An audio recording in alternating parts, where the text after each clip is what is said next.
नमस्कार साथियों, आइए सुनते हैं श्री भगवत गीता के 10वें अध्याय के पहले श्लोक में श्री भगवान क्या कहते हैं।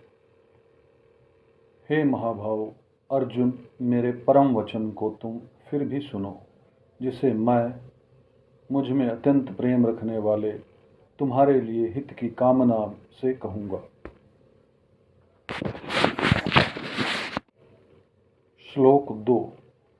मेरे प्रकट होने को न देवता जानते हैं और न महर्षि, क्योंकि मैं सब प्रकार से देवताओं का और महर्षियों का आदि हूँ। श्लोक 3। जो मनुष्य मुझे अजन्मा, अनादि और संपूर्ण लोकों का महान ईश्वर जानता है, अर्थात दृढ़ता से संदेह रहित स्वीकार कर लेता है, वह मनुष्यों में ज्ञानवान है और वह संपूर्ण पापों से मुक्त हो जाता है। श्लोक 4 और 5।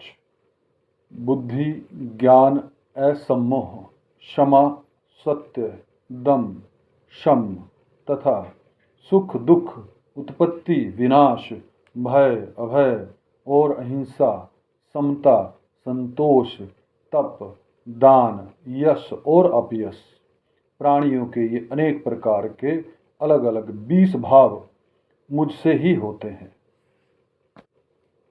श्लोक 6।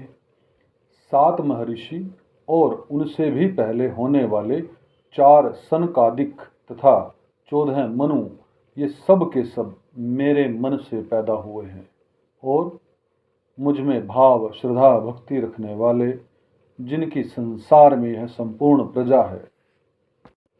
श्लोक 7। जो मनुष्य मेरी इस विभूति को और योग सामर्थ्य को तत्व से जानता है, अर्थात दृढ़ता पूर्वक संदेह रहित स्वीकार कर लेता है, वह अविचल भक्ति योग से युक्त हो जाता है, इसमें कुछ भी संशय नहीं है। श्लोक 8।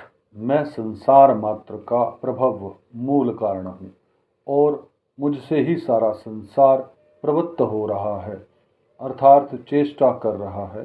ऐसा मानकर मुझ में ही श्रद्धा प्रेम रखते हुए बुद्धिमान भक्त मेरा ही भजन करते हैं, सब प्रकार से मेरे ही शरण होते हैं।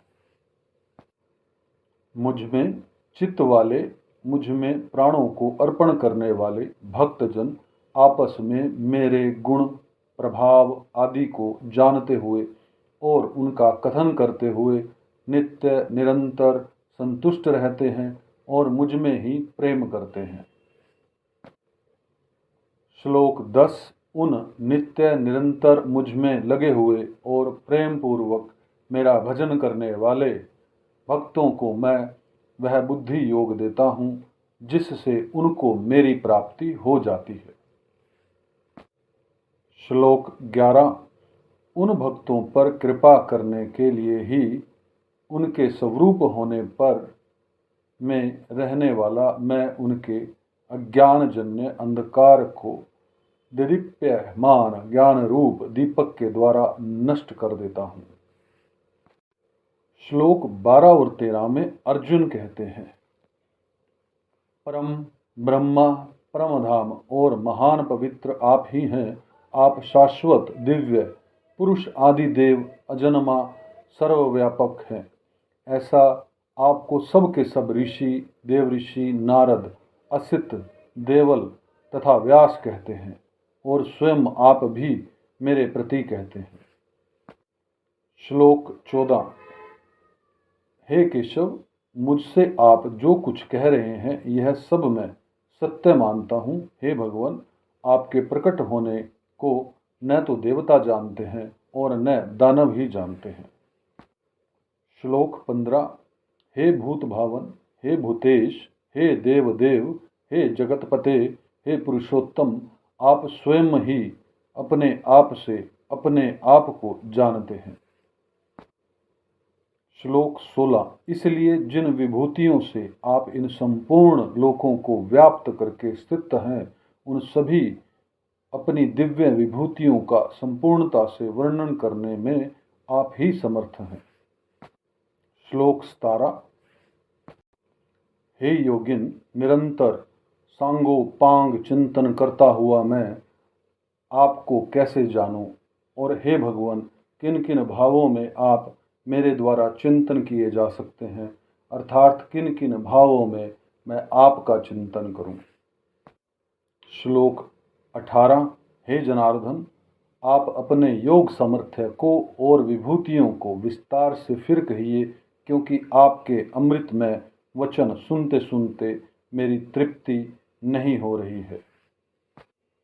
श्लोक 19 में श्री भगवान कृष्ण कहते हैं, हाँ ठीक है, मैं अपनी दिव्य विभूतियों को तेरे लिए प्रधानता से संक्षेप से कहूँगा, क्योंकि हे कुरुश्रेष्ठ, मेरी विभूतियों के विस्तार का अंत नहीं है।